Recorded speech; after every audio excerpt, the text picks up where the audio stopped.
जय हिंद दोस्तों, क्राइम की सच्ची कहानियों में आप सबका बहुत बहुत स्वागत है। मैं आपका दोस्त के आपके सामने फिर से हाजिर हूँ एक नई कहानी लेकर के, और इस आशा के साथ कि आप सभी अपने घर में स्वस्थ होंगे। दोस्तों, ऑनेस्टली बता रहा हूँ कि मुझे बहुत चिंता है लोगों की यहाँ पर कोरोना की वजह से। खैर, आज जो कहानी मैं आपको सुनाने जा रहा हूँ, ज़्यादा घुमा फिरा के बात नहीं मैं करूँगा आपसे।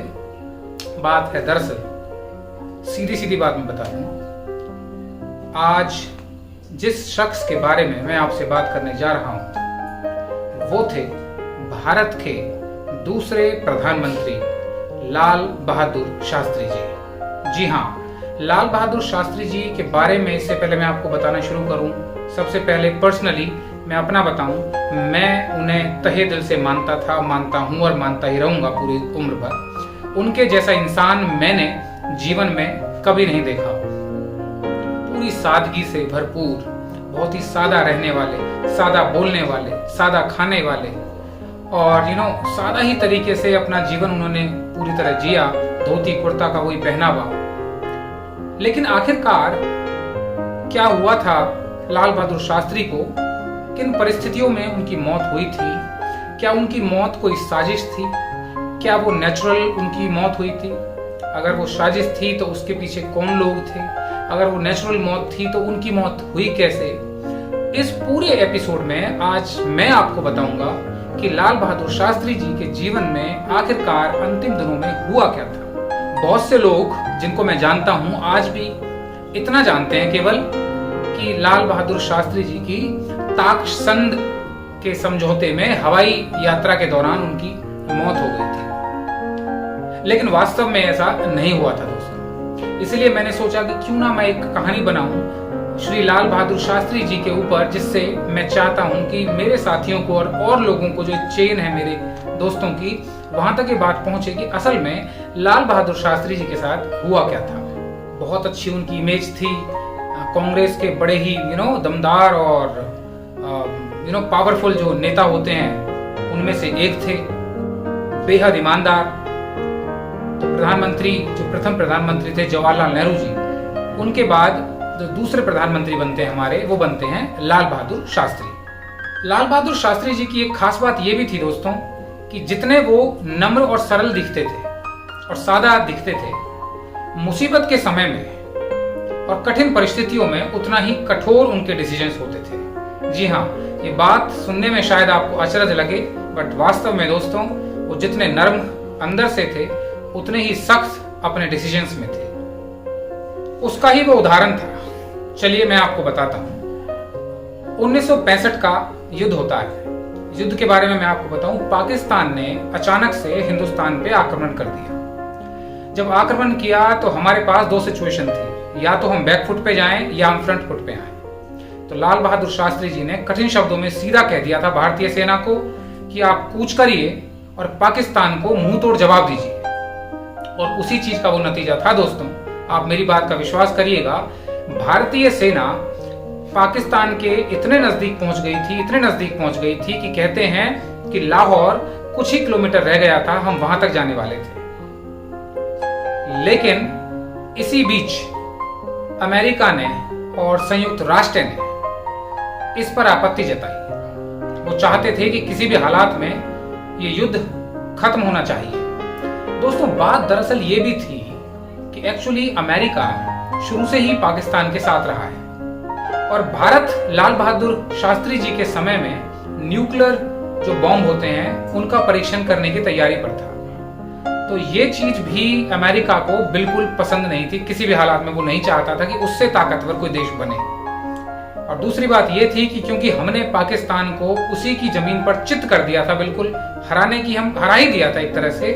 अमेरिका ये चाहता था कि कहीं हिंदुस्तान के लोग और हिंदुस्तानी सेना कहीं पूरे पाकिस्तान पे कब्जा ना कर ले। इसलिए अमेरिका ने और संयुक्त राष्ट्र ने दोनों देशों के युद्ध विराम के बारे में सोचा और दोनों देशों से ये बात करी और कहा कि आप कोशिश करें इस युद्ध को रोक दें। और 23 सितंबर 1965 को आखिरकार संयुक्त राष्ट्र ने इन दोनों देशों की एक तरह से मीटिंग रखवाई, और बाकायदा जो मध्यस्थता होती है, मीडिएटर होता है, वो रशिया था। रशिया शुरू से ही हिंदुस्तान का दोस्त रहा है। युद्ध में बाकायदा लाल बहादुर शास्त्री जी ने वो नारा जो आज भी हम लोगों के दिलो दिमाग पर है, जय जवान और जय किसान। जी हाँ, वही लाल बहादुर शास्त्री जो जवानों को और किसानों को उतनी ही अहमियत देते थे।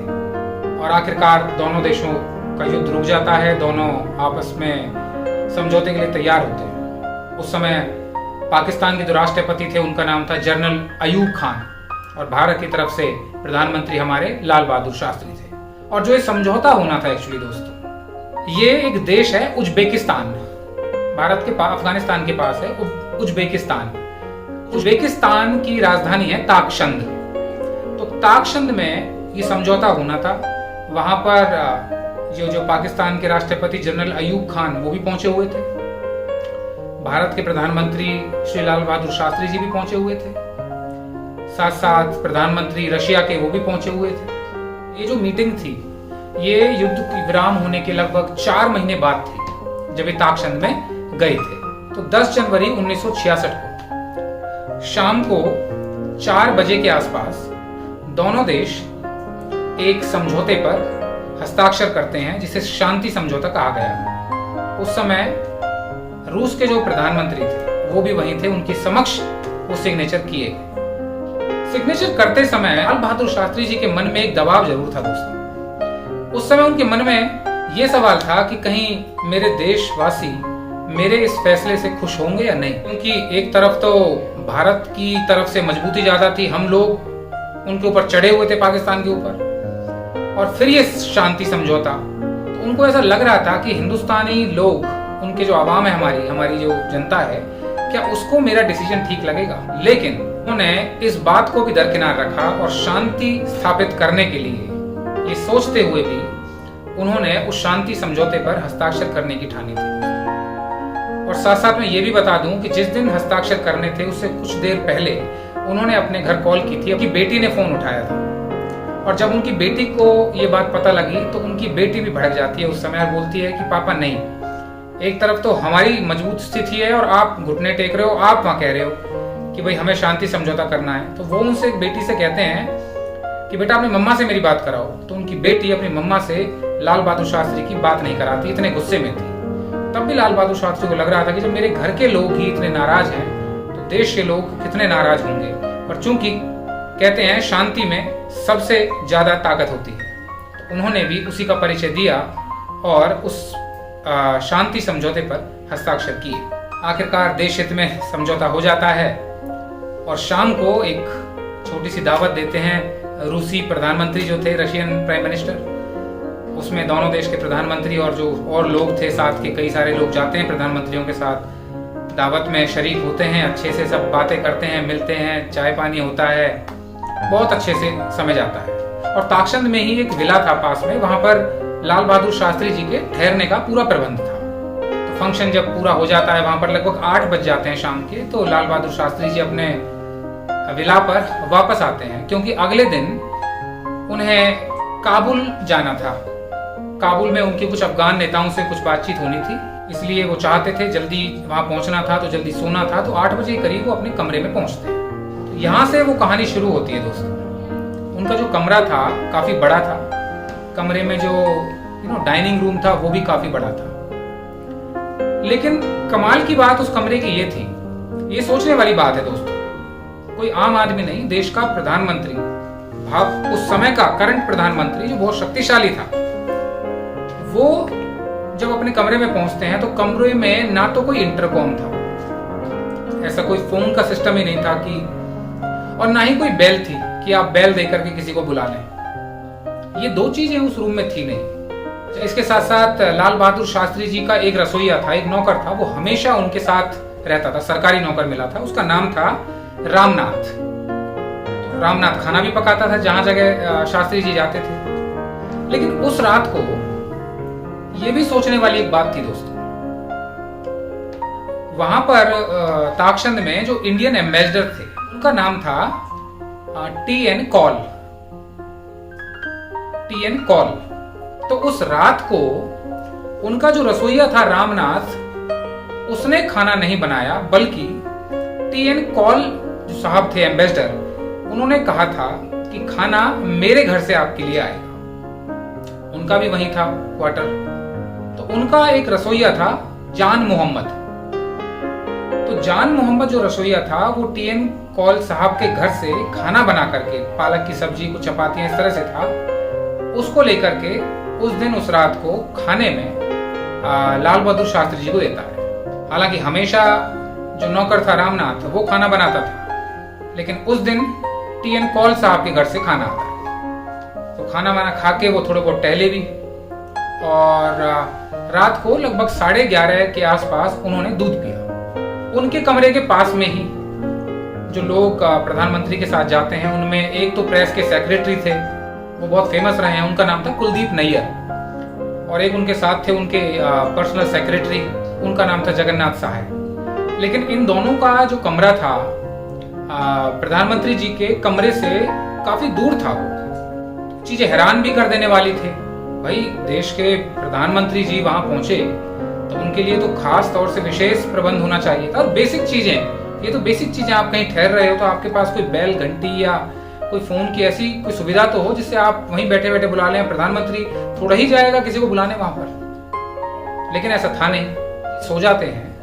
तो रात को लगभग 1 बजे के करीब इन्हें खांसी आती है जोर से, और जब खांसी आती है तो इनको थोड़ी सी सांस लेने में तकलीफ होती है। तो इधर उधर ये हाथ मारते हैं, कुछ नहीं होता, तो ये जल्दी जल्दी से उठते हैं, तुरंत दरवाजा खोलते हैं और सीधे जाते हैं, सीधे कदमों से, और जगन्नाथ सहाय जो था वहां तक पहुंचते हैं। जगन्नाथ सहाय जो पर्सनल सेक्रेटरी था वो फटाफट से गेट खोलता है, शास्त्री जी की हालत को देखता है। शास्त्री जी को पसीना आया हुआ था, तो वो शास्त्री जी को पूछता है, वो कहते हैं कि मुझे सांस लेने में दिक्कत आ रही है। वो फटाफट से शास्त्री जी को उनके कमरे में वापस लाता है। इसी के साथ साथ, क्योंकि जैसे मैंने कहा टीम है, तो उनके एक डॉक्टर भी थे, निजी डॉक्टर RN चुग, वो दूसरे कमरे में थे। फटाफट से उन तक खबर पहुंचती है। शास्त्री जी को उनके कमरे में लाके लिटाया जाता है। भाग के डॉक्टर चुग आते हैं, लेकिन इतनी सी ही देर में शास्त्री जी को जब चेक करते हैं तो दोस्तों उनकी मौत हो चुकी थी। कुलदीप नैयर साहब ने तो बाकायदा अपनी किताब में ये भी लिखा है कि जिस रात को ये इंसिडेंट हुआ था, जिस समय, तो कुलदीप नैयर साहब एक सपना सोच रहे थे, और उनके सपने में भी यही आया था कि शास्त्री जी की मौत हो गई है। और उन्होंने कहा ये कमाल था, या कोई कमाल की कोई ना कोई बात ऐसी थी कि जब वो रूसी लड़की कोई जब बुलाने आई थी उनको, उनकी खबर देने के लिए कि उनकी डेथ हो गई है, तो उस समय वो वही सपना देख रहे थे। और जब उन्होंने एक खबर सुनी तो वो बिल्कुल उनके पैरों तले जमीन खिसक गई थी कि ऐसा हुआ क्या। तो लगभग 1:30 से 1:35 के बीच का ही ये वाक्य था, 5 मिनट का, और उनकी आंखों के आगे प्रधानमंत्री जी दम तोड़ देते हैं। कमाल की बात ये थी दोस्तों, आप सोच के देखिए कि देश का प्रधानमंत्री समझौते के लिए गया हुआ है और वहां पर अचानक उसकी डेथ हो जाए तो तुरंत रिएक्शंस होनी चाहिए। तो उस एम्बेसडर की तरफ से कोई रिएक्शन नहीं आया, और इधर उधर जल्दी से कोई खबर भी नहीं भेजी गई। वो तो नैयर साहब थे, उन्होंने वहां एक तिरंगा था, तो तिरंगा जो था लाल बहादुर शास्त्री जी के ऊपर उन्होंने उड़ाया, उनके पार्थिव शरीर को ढका, और फिर अगले दिन होने का इंतजार किया। सुबह हुई, बात फैली, एक रशियन खुफिया एजेंसी है KGB, उस तक भी वो बात गई। तो खुफिया एजेंसी ने ये आइडिया लगाया था, उस समय उन्होंने कहा था पहली ही झलक में कि प्रधानमंत्री जी को जहर देकर मारा है। लेकिन रशियन डॉक्टर्स ने और जो इनके साथ थे डॉक्टर चोग, उन्होंने चेक किया तो उन्होंने कहा कि उनकी हार्ट अटैक से मौत हुई है। अच्छा, कमरे का सीन भी थोड़ा अलग था। शास्त्री जी की चप्पलें जो थी वो बिल्कुल सही जगह पर रखी हुई थी। बेड शीट बिल्कुल जैसे बिछी थी ऐसे बिछी हुई थी, कोई उसमें सुकड़न नहीं थी, कोई तनाव के कोई निशान नहीं लग रहे थे। लेकिन जो थर्मस था जो बेड के साइड में रखा था, हमेशा अपना पर्सनल थर्मस लेकर के लाल बहादुर शास्त्री चलते थे अपने साथ। तो जो थर्मस था वो गिरा हुआ था, और थर्मस का ढक्कन भी बहुत टाइट था, शायद उन खुला नहीं उस समय, हार्ट अटैक था। लोगों ने यही आइडिया लगाया उस समय कमरे के सीन को देखकर। लेकिन जो खुफिया एजेंसी थी रशिया की, उसने भी कोशिश करी, उसने उस रसोइये से पूरे सवाल जवाब किए, खाना कैसा था, कहाँ से आया, क्यों बनाया, ये बात वो बात, उन्होंने पूरे सवाल किए। यहाँ तक कि कुछ रसोइये रशियन थे, उनको भी पूरा खंगाला, उस एजेंसी ने कोशिश की कहीं ना कहीं से कोई बात निकले, लेकिन कोई सामने चीज नहीं आ पाई। आखिरकार हिंदुस्तान में ऑल इंडिया रेडियो से ये खबर भेजी गई कि देश के प्रधानमंत्री लाल बहादुर शास्त्री जी की अचानक मृत्यु हो गई है। लेकिन दोस्तों, पूरा देश ये जानना चाहता था कि आखिरकार उनकी डेथ हो कैसे गई। बिल्कुल ठीक ठाक वो यहाँ से गए थे, उनकी हालत उस समय पार्टी तक भी बिल्कुल ठीक थी।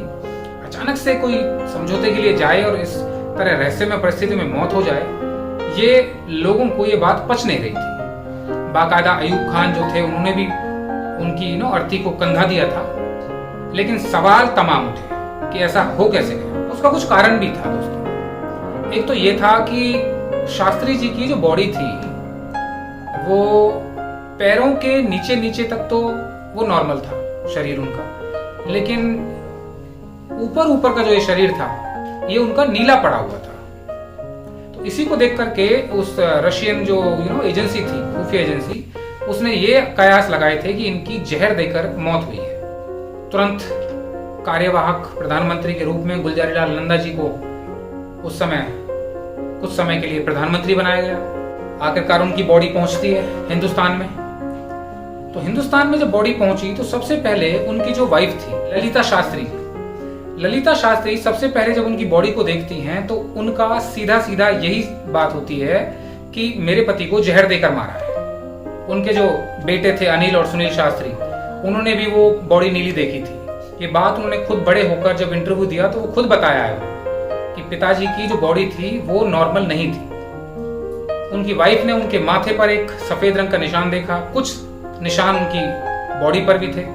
जब उन्होंने ये बात कुलदीप नैयर जी को बताई थी, वो भी चौंक गए थे इस बात को सुनकर के। उन्होंने भी ध्यान नहीं दिया था इस चीज पे। और सबसे चौंकाने वाली बात ये थी कि लाल बहादुर शास्त्री के पेट पर कट के 2 निशान थे जो उससे पहले कभी देखे नहीं गए थे। तो उन्होंने सबसे पहले आवाज उठाई थी कि प्रधानमंत्री जी का पोस्टमार्टम कराना चाहिए।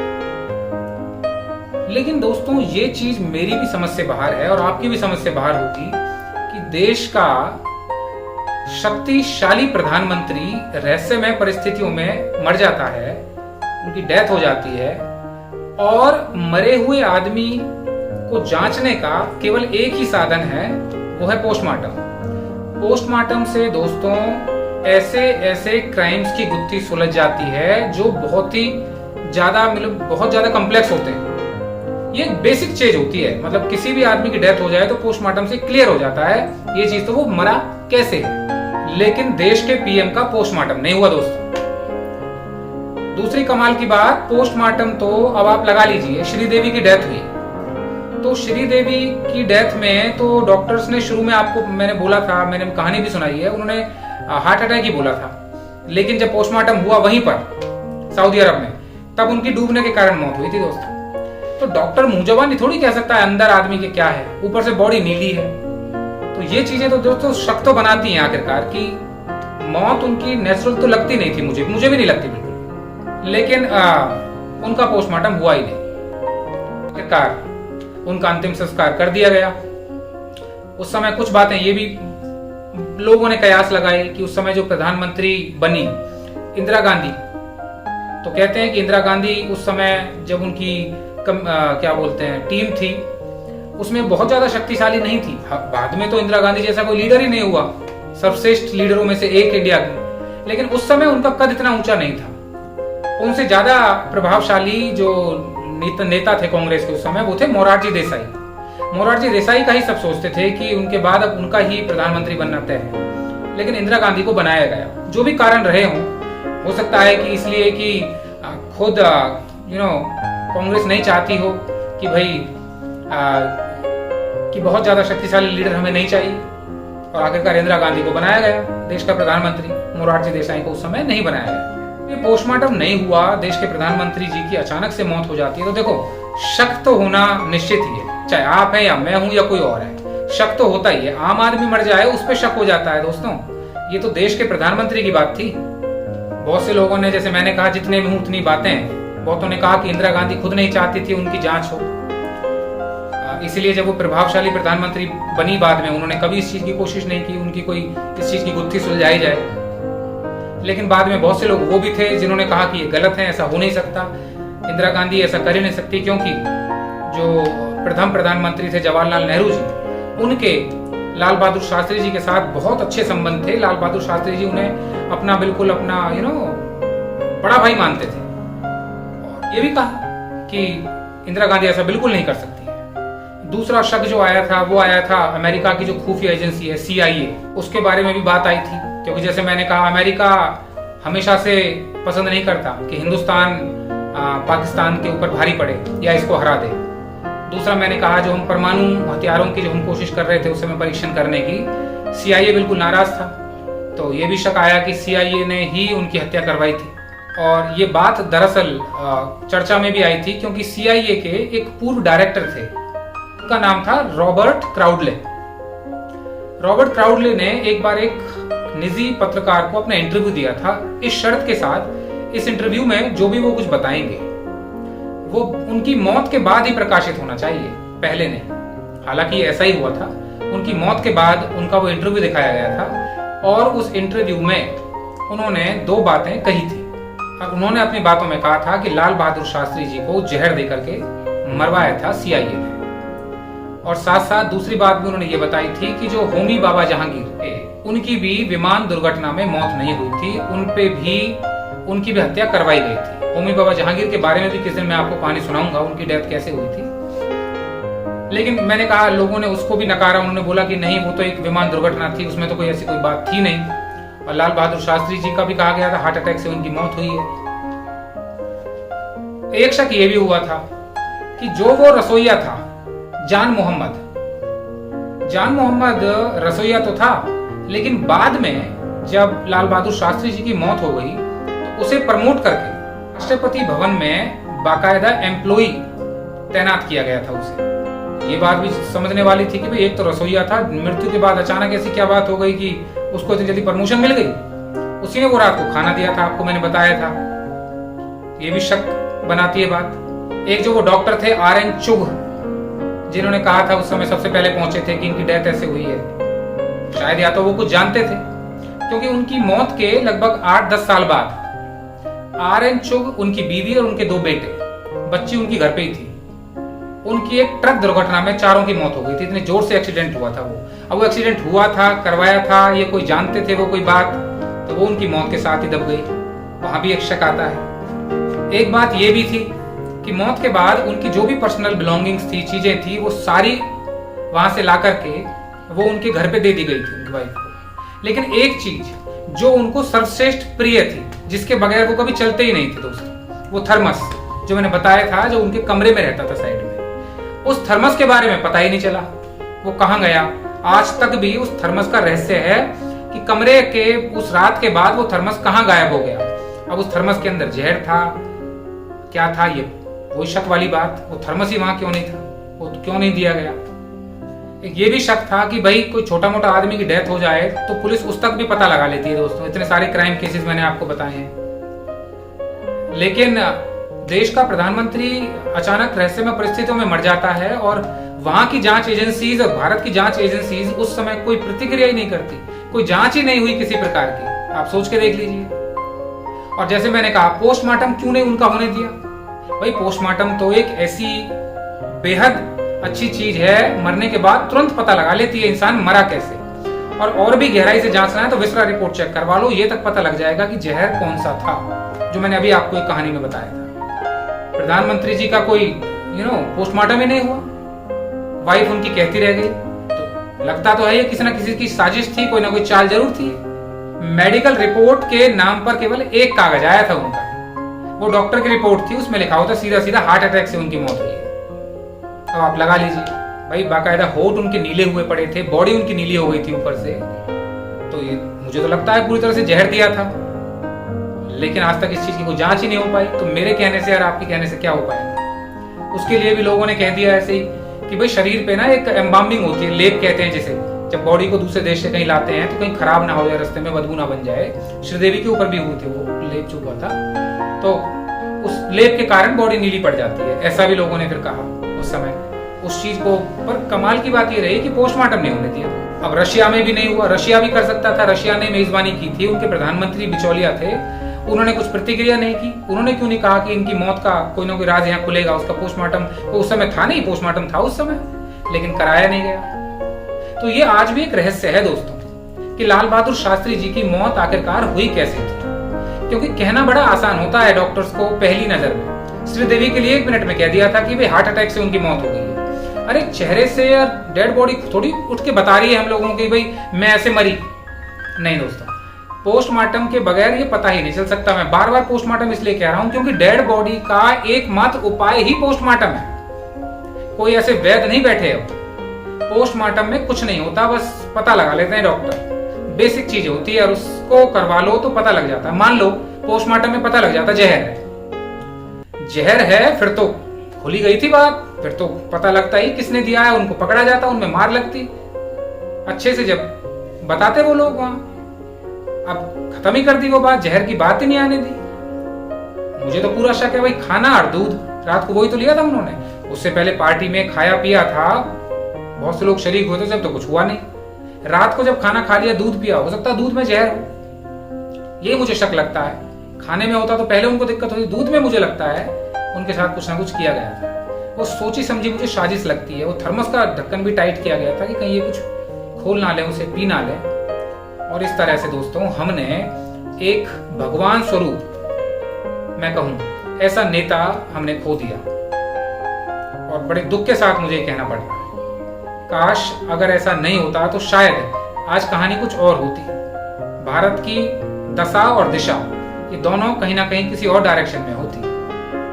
ऐसे ईमानदार लीडर को हमने ऐसी परिस्थितियों में खो दिया, ये बहुत ही दुखद विषय है। पूरे हिंदुस्तान में यही एक सवाल है कि आखिरकार लाल बहादुर शास्त्री जी की मौत कैसे हुई थी। तो दोस्तों ये थी भारत के दूसरे प्रधानमंत्री लाल बहादुर शास्त्री जी की मौत की कहानी कि आखिरकार किन परिस्थितियों में कैसे उनकी मौत हुई, उनके मौत के क्या कारण थे, लोगों ने क्या कयास लगाए। नई नई कहानियां लाता रहूंगा ताकि आप लोगों को पता लगे देश दुनिया में क्या चल रहा है और क्या हुआ था। इन चीजों से हमें भी चीजें सीखने को मिलती है। जैसे आपको पता लग रहा है धीरे धीरे कि पोस्टमार्टम की और विसरा रिपोर्ट की क्या अहमियत है अगर कोई अचानक से किसी की डेथ हो जाती है तो। खैर मेरे चैनल को अगर आपको पसंद करते हैं तो इसे जरूर सब्सक्राइब करिए, इसे शेयर करिए, लाइक करिए। और हाँ, आपके कमेंट मुझ तक नहीं पहुंच पाते हैं, अगर आप अपना कमेंट करें तो ये मेरी बहुत ही खुशनसीबी होगी। और मैं आशा करता हूं कि आप मेरे चैनल को शेयर करेंगे अपने साथियों के साथ अगर आपको मेरी कहानियां अच्छी लगती हैं। नई नई कहानियां मैं कोशिश करूंगा आप तक लाता रहूं। इन शब्दों के साथ मैं अपनी वाणी को यहीं विराम देता हूं और इस आशा के साथ कि आप सभी अपने घर में अपने बच्चों के साथ बिल्कुल स्वस्थ रहेंगे और सुरक्षित रहेंगे। कल मिलूंगा मैं आपसे एक नई कहानी के साथ। आप लोगों का बहुत बहुत शुक्रिया।